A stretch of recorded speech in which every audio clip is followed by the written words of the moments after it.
In a world where video game prices are constantly being increased, whether it be Mario Kart World costing $80, GTA 6 possibly costing up to $100, it is very hard to be a gamer in 2025. But one thing is for sure, Xbox is absolutely cooking, ladies and gentlemen. Hey everybody, welcome back to the channel. I am Robert Storm. If you guys find me for the first time, please do me a favor, smash that thumbs up and subscribe button. So Xbox has actually been cooking all month. Xbox has been cooking for like the past couple years, but nobody seems to have noticed. But like now they are really cooking.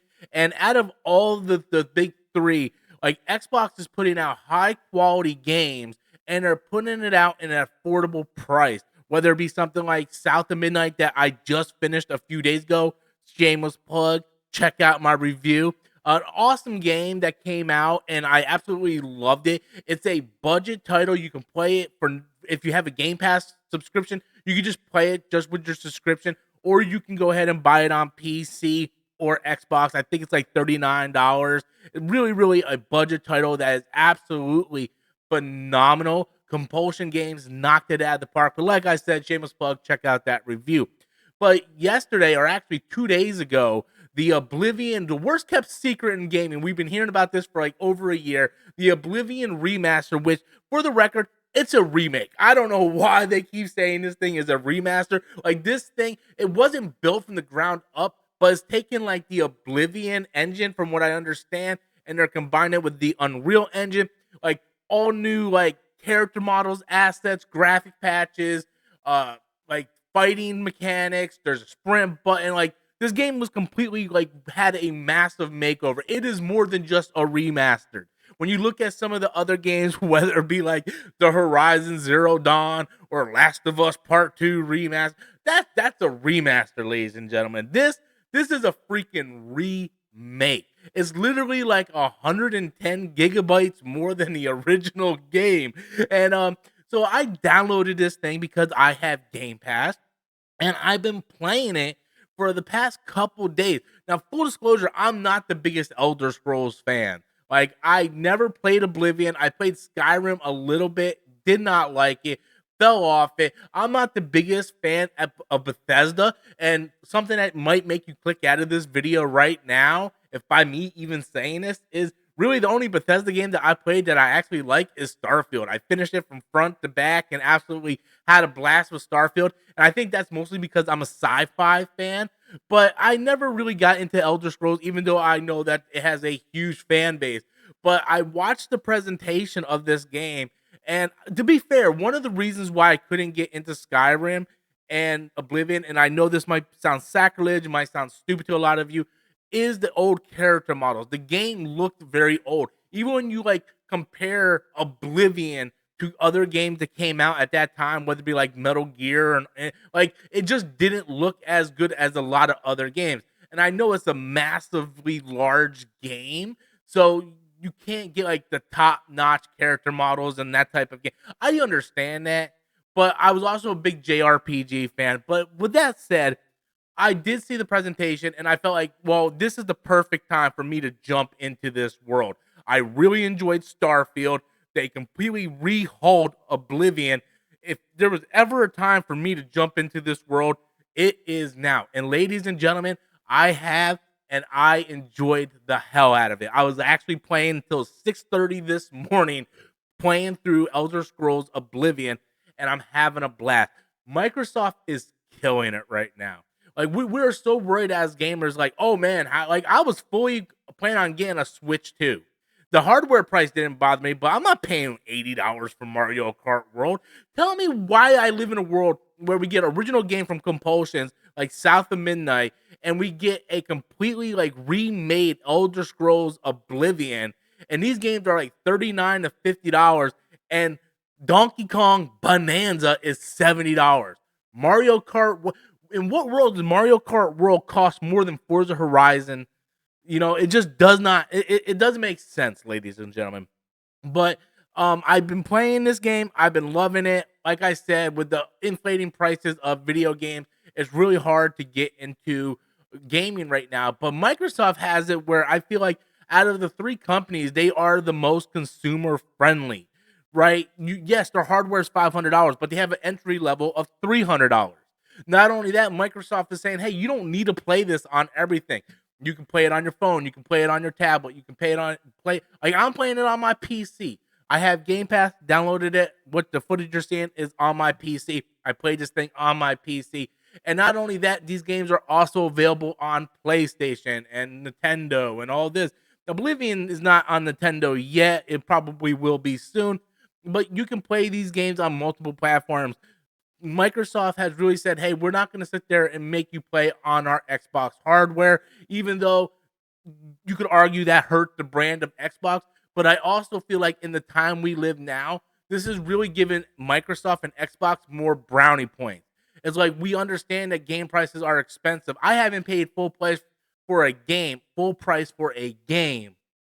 since Final Fantasy Rebirth back in 2024 because games are so expensive. I have to be selective on what I'm going to buy. Because what if I pay $70, $80 for a game and I don't like it? Like, I'm screwed at that point. So I usually catch games when they're on sale on Steam or on Xbox or Switch or whatever, and then I play it like that. Game Pass has really come out to be like the greatest deal in gaming. Not only did we get South of Midnight earlier this month, but then 2 days ago, we get Oblivion complete, like remaster, remake, whatever you want to call it. We get Claire Obscure Expedition 33, which I'm about to start up today. That's the only thing that gets me mad. I just started Oblivion. I want to dive into that world. But then like a day later, Expedition 33 came out, and that was the game I was waiting for. And not only that, I believe like next week we have Doom Dark Ages. So Microsoft is just really cooking. But they've been cooking for a while. Like, there's people that's playing Indiana Jones for the very first time on the PlayStation, but we played it last year when it was released on Xbox and Game Pass. You know, we got Starfield, we got Indiana Jones. Like, Xbox has been absolutely killing it with Game Pass and releasing the game. Out of all three companies, well, Nintendo releases a lot of games. I'm just arguing the fact that the Switch 2 is their games are extremely overpriced for no reason. The PlayStation 5, they have not released hardly any games this generation. And this is not me dumping on PlayStation 5. What I'm stating is just facts. Other than Ghost of Yote, we haven't seen nothing from them this year. And they just keep re-releasing The Last of Us over and over again. And then the Horizon series. Hey, we're doing a Horizon remastered. And they're remastering this. And we're remastering Days Gone. We're remastering The Last of Us for the 8th time. But they're not releasing any big games. And you could argue, oh, what about Stellar Blade? What about this? I'm talking about first-party games. I'm not talking about them money-hatting other companies to keep their games off of Xbox or PC. I'm not talking about Final Fantasy VII Rebirth or Stellar Blade or games like that where they clearly paid to have a timed exclusive or a full exclusive of their game. And then you have to pay $70 on top of that.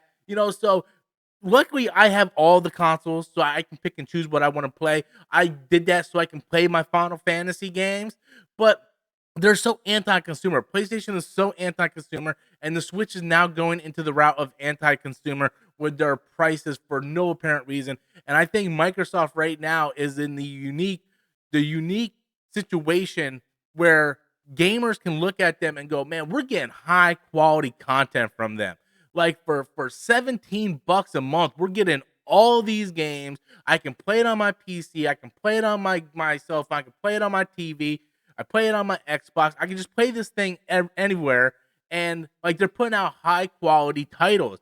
And not only that, if you're someone who doesn't want to get into the Xbox ecosystem, does not want to get Game Pass, then they give you the option to say, hey, guess what?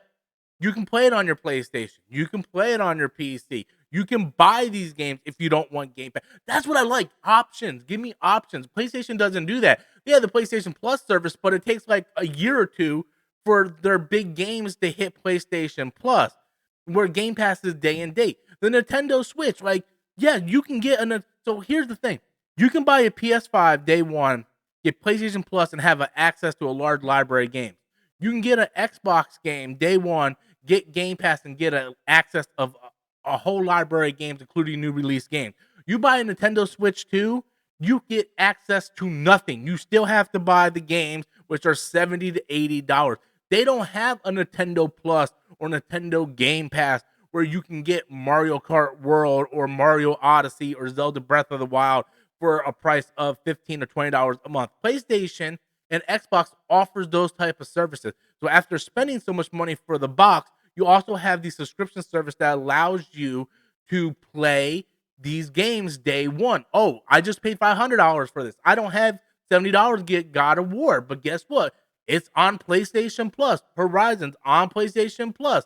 Ratchet and Clank on PlayStation Plus. You buy an Xbox, hey, guess what? South of Midnight's on Game Pass. Oblivion is on Game Pass. Starfield, Game Pass. Dark Ages, Game Pass. Halo, Game Pass. All that stuff. You buy these consoles and you have access. You buy a Nintendo Switch too.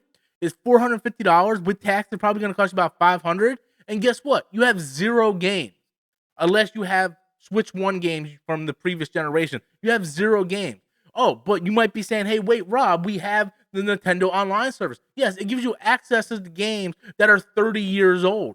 These are Nintendo, Super Nintendo, Sega games. And although those games are phenomenal and fantastic, you do not buy a Switch 2 to play those games. You buy a Switch 2 to play Switch games, to play Donkey Kong Bonanza, to play Mario Kart World. So in a world where streaming services is now a thing, and PlayStation and Xbox at least gives you access to a large library of games when you first purchase the console, the Switch doesn't do that. And it's just very anti-consumer. And I think right now, Nintendo has a real problem. I think PlayStation is a little better off than Nintendo, but this is also the company that tried to charge everybody $800 for a PlayStation 5 Pro that has a little bit sharper picture in the back. We have a little bit more pixels, guys. Give us $300 more. I understand it was $699, it was $700, but by the time you buy the disc drive and the stand and tax, it comes to $800. And they're just anti-consumer, you know, and Nintendo is following suit with this.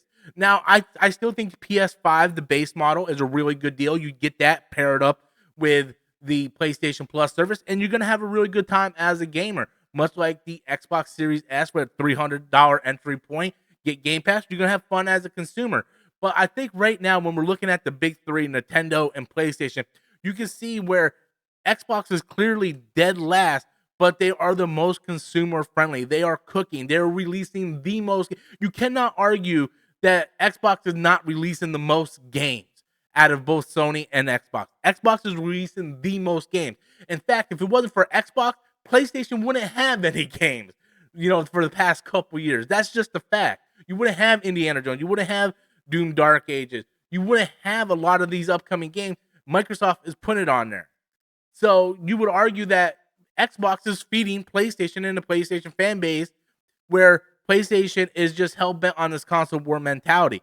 But as I am rambling on here, I just want to just really gush over the fact that Microsoft is cooking. They're doing fantastic right now. I'm really happy to be a gamer, and the fact that they are making it affordable for me as a gamer, where I can play great games like South of Midnight, which is absolutely just phenomenal, and also play games like Oblivion Remastered. And I can't wait to jump into Expedition 33 here in a few minutes, as well as Doom Dark Ages later this month. But anyway, guys, that's all I have. I wonder what you guys think. How do you feel about the video games industry situation right now? Have you played Oblivion Remake? Is it on your things to do? Even though it's considered a remaster, I still feel like it's more of a remake. Is it on your list to try out? I highly recommend it if you never played it before. It's actually really fun, really phenomenal, and the graphic upgrades are just a great addition. So please leave your comments in the comment box below. Once again, smash that like and subscribe button. Thank you guys so much for watching, and I appreciate each and every one of you guys. Later and next time.